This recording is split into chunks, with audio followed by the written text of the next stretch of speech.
Hey taxpayers, it's Tiffany Gonzalez CPA here, founder and CEO of Accounting to Scale. And today in this video, I want to talk to you about refinancing your home.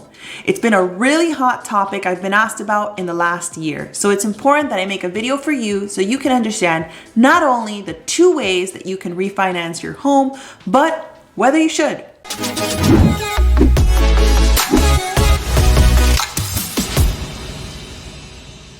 Before we begin, you know me, I need to start with my disclaimers. Every home is different. Every loan is different. So it's so important that you speak to your mortgage broker or your CPA about your specific situation and whether it makes sense for you to refinance. Right now, we're in the lowest interest rate environment of my entire life and frankly, ever. With good credit, you can secure a 30-year mortgage for as low as 2.5% interest rate, which is crazy to say because just a year ago, these interest rates were around 4 to 5%. So for most people who purchased their home a few years ago or even a while ago may save a significant amount of money refinancing.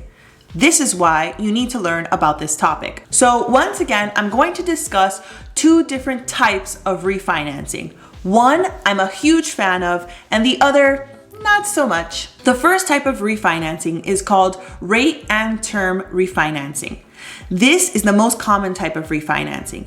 It's when a new lender pays off your old home mortgage and replaces it with a new home mortgage, but at a better rate and a better term. Term being a period of time. For example, you have a mortgage with Wells Fargo and it currently has a 5% interest rate with a $150,000 balance and there are 18 years left on this loan.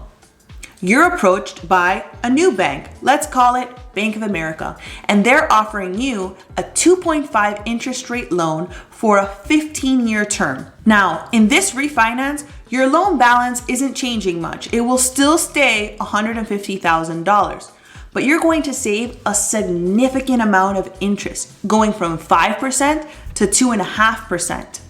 Also, because you're now going to pay your mortgage off sooner, in 15 years instead of 18 years, you will also save that much more. Typically, when you change the term of your loan, when you reduce it, that is when you go from an 18-year left to pay mortgage to a 15-year mortgage, your payment will go up.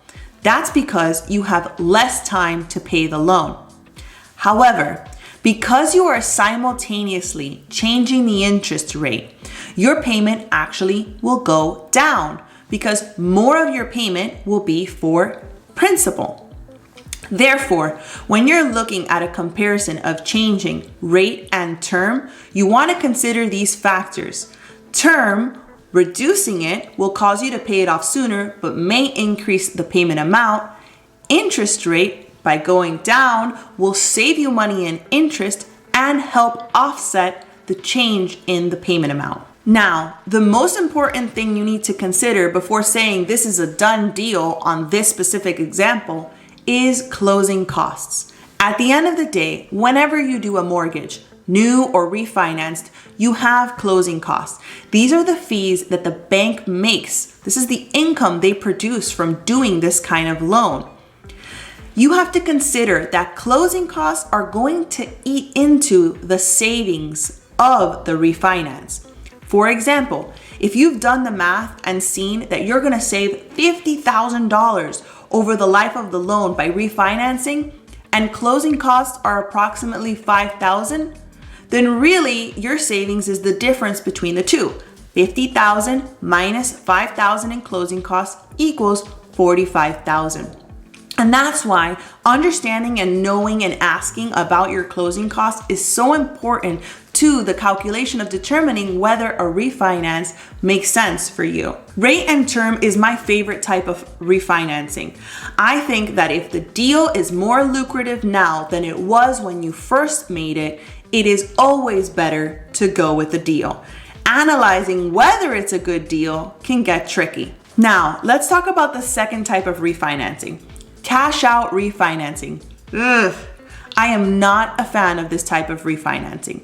There are a few rare instances where it does make sense to cash out refinance, depending on what you use the cash for.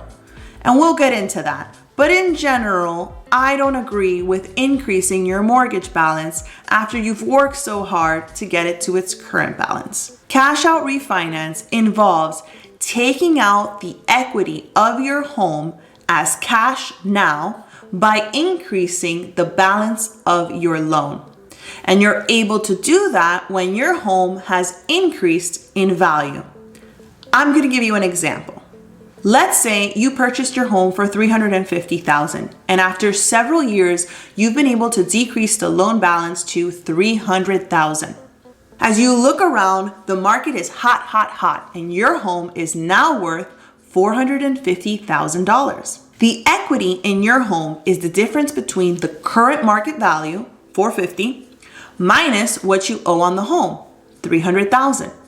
That difference of $150,000 is your equity in the home. Now, typically, to get equity out of a home, you need to sell the home. But a lot of times, this leaves people with $150,000 in cash and nowhere to live. And in a hot market, it could be hard to find a new home. So many people decide to instead cash out refinance to take advantage of the $150,000 of equity while still living and owning their home. Your new mortgage payment after doing a cash out refinance is usually higher. It all depends again on the interest rate, right?